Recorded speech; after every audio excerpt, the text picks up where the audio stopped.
అదే RTV app వార్తల్ని క్షణాల్లో చదివే అవకాశం ఉంటుంది. ఒక న్యూస్ పేపర్, ఒక టెలివిజన్ ఛానల్ మీ చేతుల్లో ఎప్పుడూ ఉంటాయి.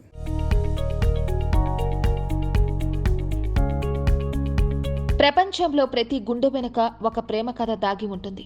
ఎల్లలు లేని విశ్వ ప్రేమ ప్రతి జీవిని పలకరించాల్సిందే, వారితో పలవరింతలు పెట్టించాల్సిందే.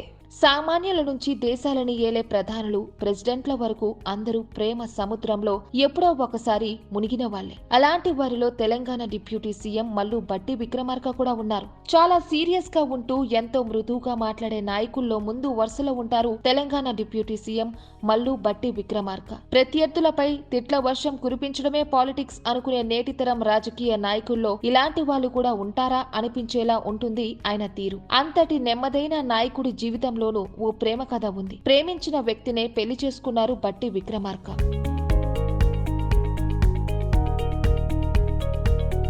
ప్రస్తుతం తెలంగాణ ముఖ్యమంత్రి రేవంత్ తో పాటు ఉప ముఖ్యమంత్రి మల్లు భట్టి విక్రమార్కది కూడా ప్రేమ వివాహం కావడం ఆసక్తికరమైన విషయం. డిప్యూటీ సీఎం గా కొనసాగుతున్న భట్టి సొంత ఊరు ఖమ్మం జిల్లా వైరా మండలం లక్ష్మీపురం. తండ్రి ఆయుర్వేద వైద్యుడు. 6 అన్నదమ్ములలో ఆఖరివాడు మల్లు భట్టి విక్రమార్క. పెద్దన్న మల్లు అనంతరాములు వీరి కుటుంబం నుంచి మొదట రాజకీయాల్లోకి వచ్చారు. కాంగ్రెస్ పార్టీ నుంచి సీఎం గా గెలవడంతో పాటు పార్టీలో పలు కీలక పదవుల్లో పనిచేశారాయన. ఆ నేపథ్యం వల్లే భట్టి విక్రమార్క విద్యార్థి దశలోనే రాజకీయాల వైపు వచ్చారు. ఉస్మానియా యూనివర్సిటీలో పీజీ చదివే సమయంలో SSUI నాయకుడిగా పనిచేశాడు.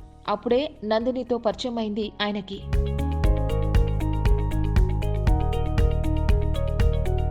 నిజానికి నందిని కుటుంబం గుజరాత్ నుంచి వచ్చి హైదరాబాద్ లో స్థిరపడింది. భట్టి విక్రమార్కతో ఓయూలో అయిన పరిచయం ప్రేమగా మారింది. ఆమె మొదట తన ప్రేమని భట్టికి తెలిపారట. తన రాజకీయ అభిప్రాయాలకి తగిన అమ్మాయి అనిపించడంతో ఆయన కూడా ఓకే చెప్పారు. కానీ నందిని తల్లిదండ్రులు మాత్రం మొదట వీళ్ళ ప్రేమని ఒప్పుకోలేదు. పాలిటిక్స్ అంటూ తిరిగే మనిషి అని తెలియడంతో నందిని తల్లిదండ్రులు భయపడ్డారట. అయితే క్రమంగా భట్టి వ్యక్తిత్వం అర్థం కావడంతో వాళ్లే ఒప్పుకొని పెళ్లి చేసేందుకు ముందుకొచ్చారంట.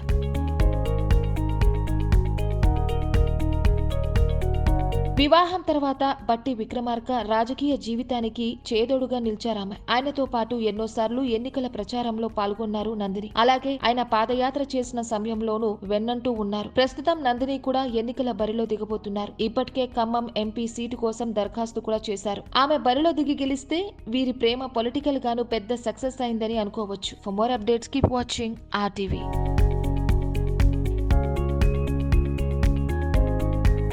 మరిన్ని వీడియోస్ కోసం ఛానల్ ని సబ్స్క్రైబ్ చేయండి. లేటెస్ట్ అప్డేట్స్ కోసం వాట్సాప్ ఛానల్ ని ఫాలో చేయండి.